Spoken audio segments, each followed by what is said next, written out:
padres, mi familia, los vecinos, me contaban historias de aquellos que tuvieron que marchar obligatoriamente abandonando sus casas, sus lugares, sus tierras, los seres queridos que habían sido enterrados.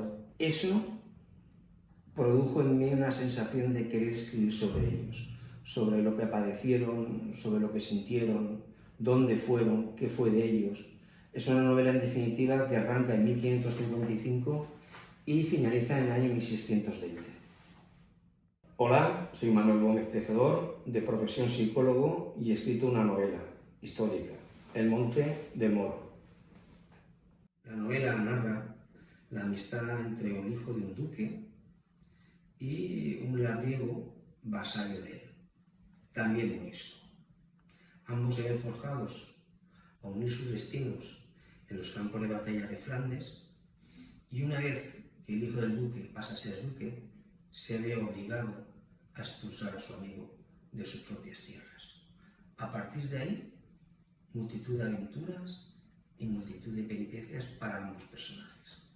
Mi método de trabajo fundamentalmente se basa en meditar, en reflexionar, en imaginar, en soñar con aquellos personajes, con aquellos años, y lo dejo reposar en mi cabeza.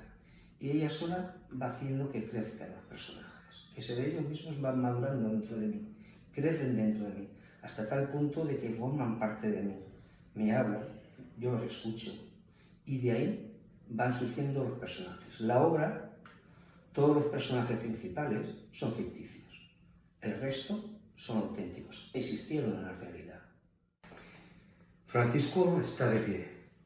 Mira cómo la luz del sol se difumina lentamente, apagando un mar primaveral de aguas pintadas de cientos de colores distintos. Sueña. Entre sus manos acaricia una llave que le entregó su hijo.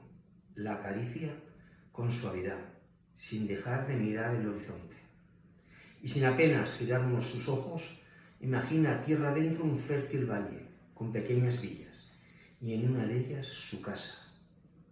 Frente a su morada un río serpentea por los pies de un volcán que se erige con majestuosidad frente a un castillo.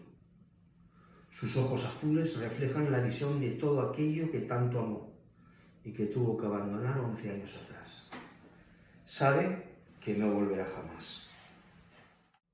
Todos esos cuentos y todas esas leyendas que desde niño me fueron transmitiendo, llegó un momento en que en lo alto de un castillo que fue morisco, viendo el paisaje, viendo el valle, viendo el río, viendo lo que quedaron de aquellas casas, las ruinas, supe que tenía que escribir sobre ello, sobre sentimientos, sobre añoranza, sobre desarraigos, sobre las tristezas, sobre el desespero.